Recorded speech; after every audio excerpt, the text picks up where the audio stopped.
नमो भगवते वासुदेवाय नमो श्रीमद भगवत गीतार आज आपण मान सहित आपण मान थंबनेल देखी ऊपर पिक्चर देखी जानी सारी मु आज कौन अपलोड करने को जाऊँगी।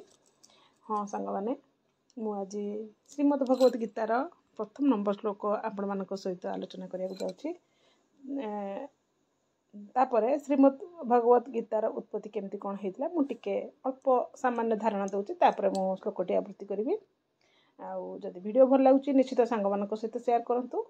आदि आपण मैंने समय अभाव श्रीमद गीता को निज लाइफ रे ऐड करि पारु नाहंती ताहले मु भाबुची आपण मैंने चैनल को सब्सक्राइब करके रखंतु, कारण आज ठारू मु प्रत्येक दिन गोटे गोटे श्लोक आपण मान सहित शेयर करी और तार अर्थ सहित तार आलोचना मध्यम करी। वीडियो केमती लगुच निश्चित कमेंट माध्यम कहे। ताहले आसंतु जानिबा श्रीमद भगवत गीतार उत्पत्ति केमती होतिला। श्रीमद भगवत गीता महर्षि व्यासदेव रचित कालजयी महाभारतर भीष्म पर्वर अंश अटे। यह हिंदू धर्मर सर्वश्रेष्ठ ग्रंथर आख्या मिली। श्रीमद भगवत गीता को भगवान श्रीकृष्ण मुख निसृत बाणी बोली विश्वास करा जाए। श्रीमद भगवत गीता कौन धार्मिक पुस्तक नुहे बरं यह दर्शन शास्त्र उपरे आधारित पुस्तक। श्रीमद भगवत गीता नैतिक मूल्यर शिक्षा प्रदान करने सह भारतीय संस्कृतिर यह बहुत महत्व रखुछि। यह जीवन धारणर मान भाव ग्रहण कर आमर जीवन में घटुवा प्रत्येक समस्यार समाधान एठारे रही बोली श्रीमद भगवत गीतार आमर समस्यार प्रत्येक समस्यार समाधान रही बोली विश्वास करा जाए।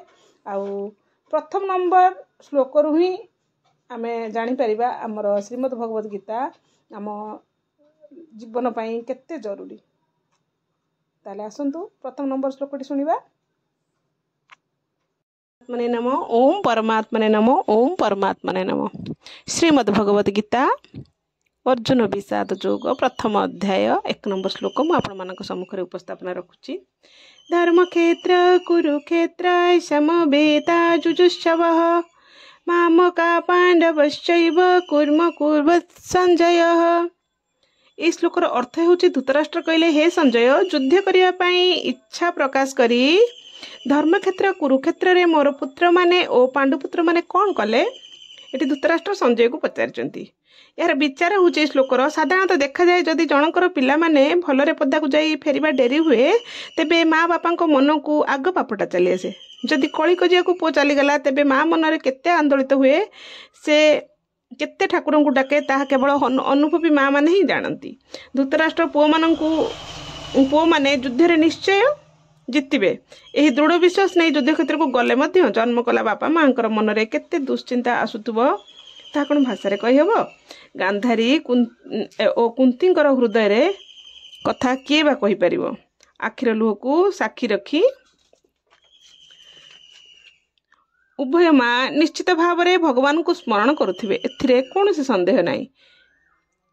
यही आवेग और यही उत्कंठा नहीं धृतराष्ट्र संजय को पचारुछंती हे संजय तुम्हें ठीक भाव में कह मोर पुओ माने और पांडुर पुओ माने युद्ध क्षेत्र में कौन करुछंती। धृतराष्ट्र यही मोर तोर वाक्य जना पड़ जाउछि धृतराष्ट्र को किपरि स्वार्थ कबलित कर पकाई।